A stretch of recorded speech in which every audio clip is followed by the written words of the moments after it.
¿Cuál es la principal fuente de generación eléctrica en Alemania, uno de los países más verdes y ecologistas de Europa?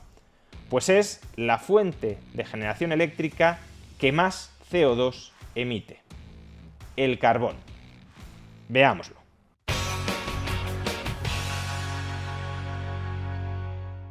Si uno de verdad quisiera reducir sus emisiones de CO2, lo que debería hacer, evidentemente, es desechar las fuentes de energía que emitan mucho CO2 y apostar por fuentes de energía que apenas emitan CO2. ¿Y cuáles son las fuentes de energía que emiten más CO2?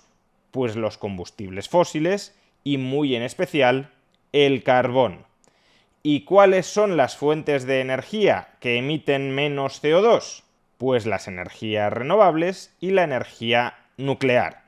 Por tanto, de entrada uno podría decir: si quiero minimizar mis emisiones de CO2, lo que he de hacer es abandonar los combustibles fósiles y apostar por las energías renovables.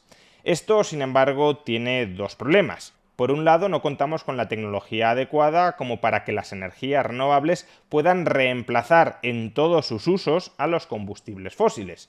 Por ejemplo, todavía no sabemos cómo mover aviones con energías renovables. Y el otro problema es que las energías renovables son una fuente de energía intermitente. Generan energía, y más concretamente electricidad, cuando se dan las condiciones ambientales adecuadas. Pero cuando no brilla el sol o no sopla el viento o no contamos con saltos de agua suficientes, pues entonces no somos capaces de generar nueva electricidad. No es posible ni deseable acompasar la demanda energética a las fluctuaciones naturales en la generación de energía renovable. Básicamente, si en un determinado momento deja de soplar el viento, no tiene mucho sentido que un país paralice en ese instante toda su actividad. Como las energías renovables son fuentes energéticas intermitentes, cualquier país, cualquier economía que apueste por ellas necesitará una fuente de energía de respaldo que permita seguir suministrando energía cuando las centrales renovables no lo hagan. Y a la hora de escoger fuentes energéticas de respaldo para las nucleares, es decir, fuentes de energía que podamos activar y desactivar en cualquier momento para ajustar su flujo de energía al de las renovables, cuando las renovables generan electricidad, no utilizamos esas fuentes energéticas de respaldo porque ya estamos siendo abastecidos por las renovables. Cuando éstas dejan de suministrar electricidad, entonces activamos rápidamente esas fuentes de energía de respaldo para suplir la falta de producción renovable. Esas fuentes de energía de respaldo, básicamente y hasta la fecha, aunque es cierto que cada vez contamos con más opciones, incluso opciones renovables, pero básicamente y hasta la fecha han sido dos: o combustibles fósiles o nuclear. De nuevo, si uno tiene como objetivo absolutamente prioritario, porque nos va la vida del planeta en ellos, según nos dicen, reducir las emisiones de CO2, la elección entre combustibles fósiles y nuclear debería ser muy obvia. Nuclear.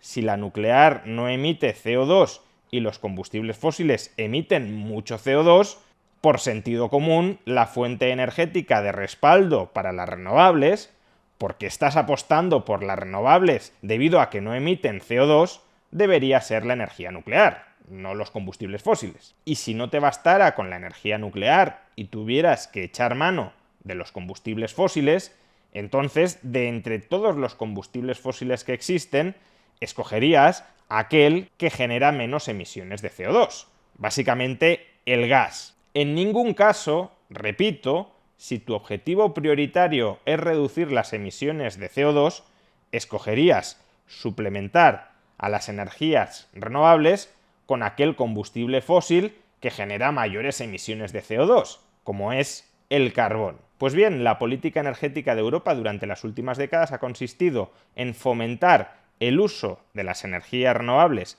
para la generación de electricidad y en utilizar como fuente energética de respaldo para las renovables los combustibles fósiles. a pesar de que nos han repetido hasta la saciedad que la reducción de las emisiones de CO2 es un objetivo prioritario nacional para salvar el planeta, no se han tomado decisiones políticas que al menos serían coherentes con esa premisa que nos podrá parecer errónea o correcta, pero en todo caso es la premisa sobre la que dicen fundamentar su política energética. Y la decisión coherente con esa premisa sería invertir en nucleares. Eso no se ha hecho. Al contrario, muchos países europeos, como España o Alemania, han ido cerrando nucleares que podrían haber seguido generando electricidad sin emitir CO2. En el caso de España, por ejemplo, en el año 2021, el 17% de toda la electricidad generada procedía de centrales de ciclo combinado, es decir, se obtuvo quemando gas. De haber contado con más nucleares, de no haber cerrado en el pasado centrales nucleares, no necesitaríamos haber quemado tanto gas y haber emitido tanto CO2 en consecuencia. El cierre de centrales nucleares, por tanto, ha contribuido a que emitamos más CO2, algo que supuestamente no deberíamos estar haciendo si reducir las emisiones de CO2 es tan prioritario como nos dicen. Pero bueno, dentro de lo que cabe, este mix de generación eléctrica de España, estando viciado por esa incoherencia de raíz que he mencionado al principio, no es un mix energético tan descabellado.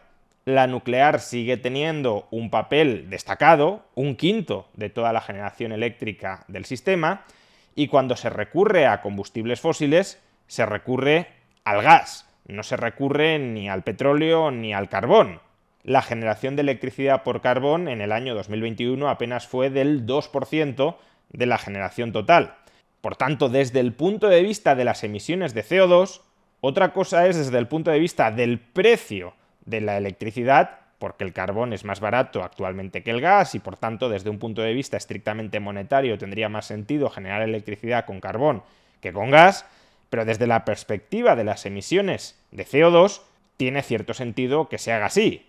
Renovables, algo de nuclear, algo de gas, pero desde luego no carbón. Pues bien, ahora fijémonos en cuál es el mix de generación eléctrica de ese país que nos decían que dentro de Europa era todo un ejemplo de transición energética verde, a saber, Alemania. Durante el primer semestre del año 2022, la principal fuente de generación eléctrica en Alemania ha sido el carbón.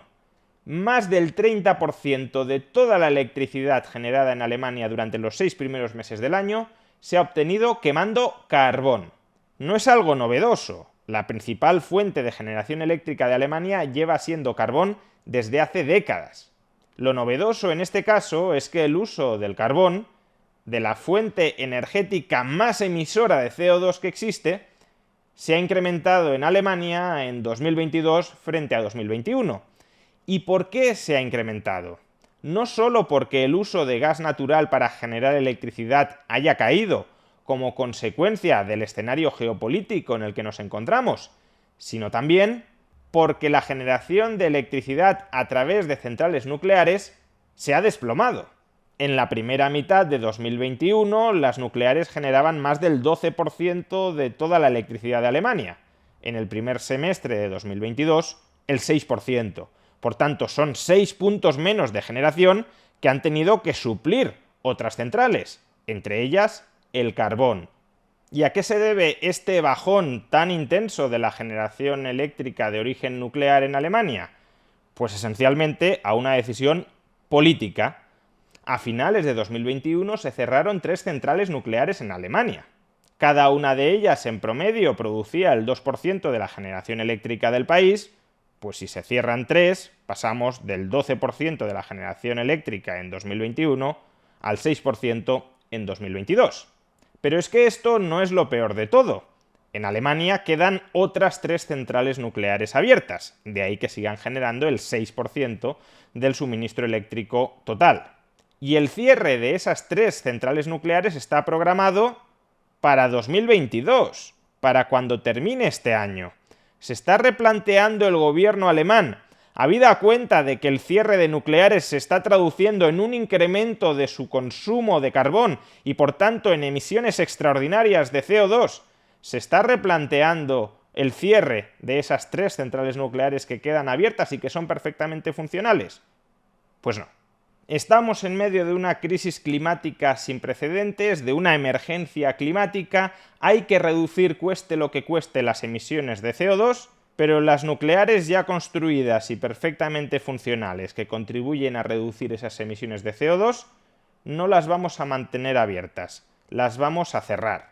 Porque en este caso concreto, lo que prevalece no es la emergencia climática.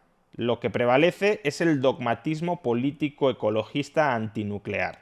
Para que el lobby antinuclear se sienta reconfortado, sí vale la pena emitir masivamente CO2. Ahora, para otros propósitos como mejorar la vida de la gente, porque no olvidemos que los combustibles fósiles en muchos ámbitos siguen siendo la fuente energética no solo más barata, sino en ocasiones la única que se puede utilizar para generar riqueza. Pues bien, para mejorar la vida de la gente no está justificado quemar combustibles fósiles y emitir CO2. Para satisfacer las exigencias del lobby antinuclear, sí.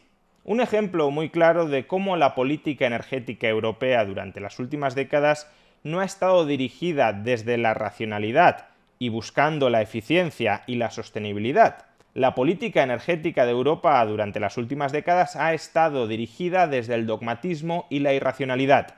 Y ahora estamos pagando las consecuencias de ese dogmatismo y de esa irracionalidad.